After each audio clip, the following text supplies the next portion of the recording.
शांत हो जाओ, रोना मत रो, शांत हो। आप बोलो माननीय सदस्य, माननीय सदस्य, अरे माननीय सदस्य आप 295 बोलो।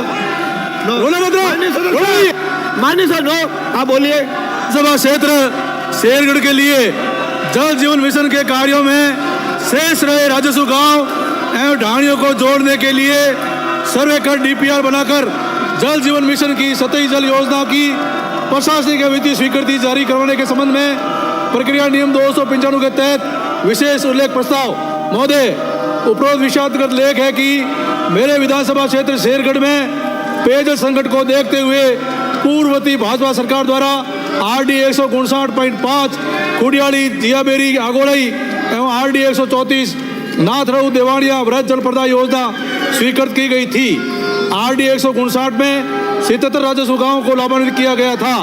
वर्तमान में RD 159.5 योजना के 127 राजस्व गांव जोड़ने के लिए जल जीवन मिशन में प्रोजेक्ट के अलावा स्कीम OTMP में भी छोटी छोटी योजनाएं बनाकर इसी योजना से जोड़ी गई है। इसी प्रकार RD 134 जिसमें 284 राजस्व गांवों को लाभान्वित किया गया था, इन दोनों योजनाओं में 2001 की जनगणना को आधार मानकर 2030 तक की जनसंख्या को पेयजल उपलब्ध कराने के लिए पेयजल सप्ताह की योजना बनाई गई थी।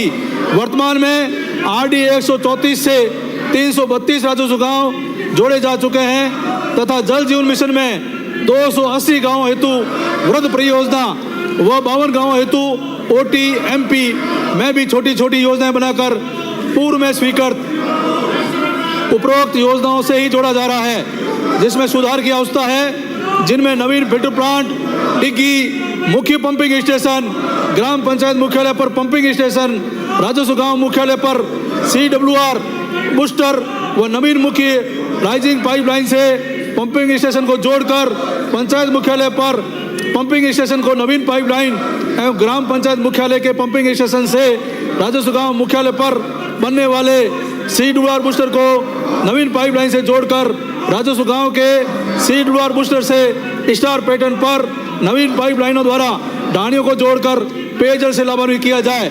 इन दोनों योजनाओं में OTMP योजना में नहरी सतही जल लाने का कोई प्रावधान नहीं किया गया है। उपरोक्त संचालित दोनों योजनाओं की क्षमता 2030 को समाप्त हो जाएगी। वो अभी भी उक्त योजना में पेयजल सप्लाई का अभाव है। वर्तमान में ये दोनों योजनाएं क्षतिग्रस्त हो चुकी है, जिससे आगामी 30 वर्षों तक जनता को पेयजल से लाभान्वित नहीं किया जा सकेगा। फिल्टर प्लांट भी पुराने हो चुके हैं तथा इनकी क्षमता भी समाप्त हो चुकी है।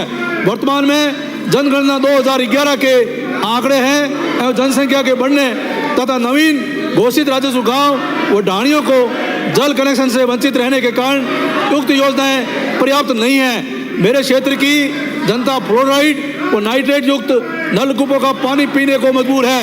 अतः RD 159.5 एवं RD 134 वृहद जल प्रदाय योजनाओं के क्षेत्रों में जल जीवन मिशन में पेयजल से वंचित राजस्व गांव व ढाणियों को जोड़ने के लिए संशोधित योजना की सर्वे कर DPR तैयार कर DPR अनुसार जल जीवन मिशन में विधानसभा क्षेत्र शेरगढ़ को पेयजल से लाभान्वित करने के लिए प्रशासनिक व वित्तीय स्वीकृति जारी करवाकर शेरगढ़ वासियों को पेयजल संकट से निजात दिलाएं। धन्यवाद।